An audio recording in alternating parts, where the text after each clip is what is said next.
Welcome to this special marathon coverage on NewsX. As Prime Minister Modi is in Canada for the first time in 10 years, we are now counting down to the Prime Minister and his arrival, where he will be welcomed by Mark Carney. Further engagements of the G7 will be without US President Donald Trump, who left the summit midway. He said he had to go and do some big stuff.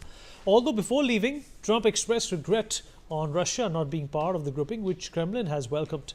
Although on Prime Minister Narendra Modi's agenda will be bilaterals with several leaders, including Canadian Prime Minister Mark Carney, dominating the agenda of G7 engagements will continue to be the Iran and Israel conflict. The German Chancellor, Friedrich Merz, is the latest one to comment, as he has warned Israel against further conflict. All right, let's continue to talk about this. Joining us on the program is Lord Rami Ranger, member of the House of Lords from the United Kingdom. Appreciate you joining us. How do we see the Indian Prime Minister's visit to G7 summit, and why is it important to you? Well, first of all, India has earned its place in this summit by being a number 4 economy, being the largest population in the world, being the biggest democracy in the world, having connection with Commonwealth countries, SAARC, and above all with the Quad. So therefore, without the participation of India, it will become an insignificant summit, without having any real power behind them.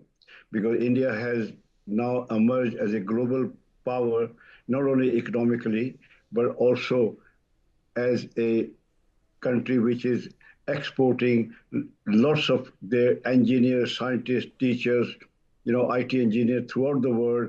And India's influence has really become a global influence because Indians are the biggest business people in the West. They are the biggest industrialists. They are also in politics in every country. So therefore, India's participation represents 1.4 billion people who are developing faster than any other economy in the world. So therefore, I think it's very important that India should have been invited, and it symbolizes India's emerging economic power and also global power. What do you make of Trump's early exit, and what is your outlook on the war in the Middle East at this point in time? Well, first of all, the behavior of a US president gives alarm to people that the European community has to become strong and the alliance has to become strong. They cannot depend on one country if they are to run their affairs in a pragmatic manner.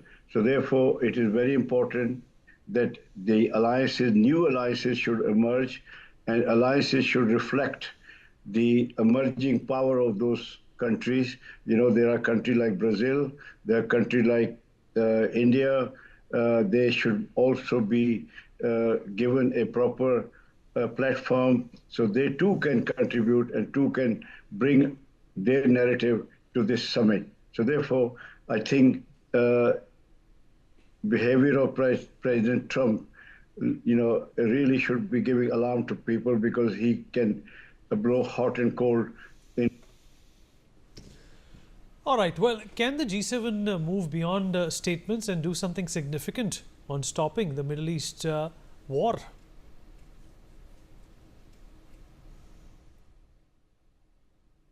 Absolutely, because the Middle East war will not be confined just to Middle East, because Iran has given threat to Israel repeatedly that it will wipe Israel from the face of the world. Therefore, the threat should be taken seriously.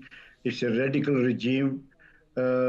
People are oppressed, and the handful of people are dictating what to do. And above all, there is no actual democracy in Iran where people can choose their leaders and then have a government which represent their aspiration.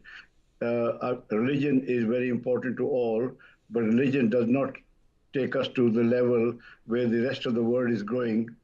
So therefore, religion should remain as a source for spiritual uplift.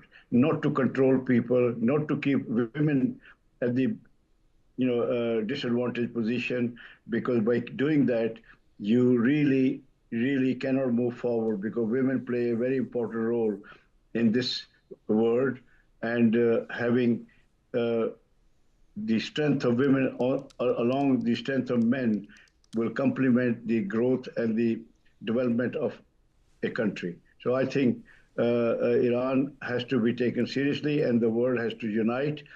This war is not just war between Israel and Iran; it's a war between free world and a totalitarian regime, which is not moving with the time.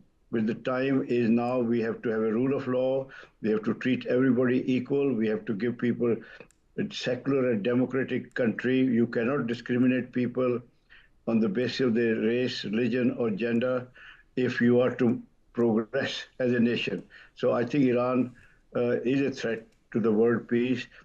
All right, sir. Appreciate you joining us. My colleague Megha Sharma is also at the venue of the G7. She's joining us live once again. Megha, of course, apart from the positives that surround this summit for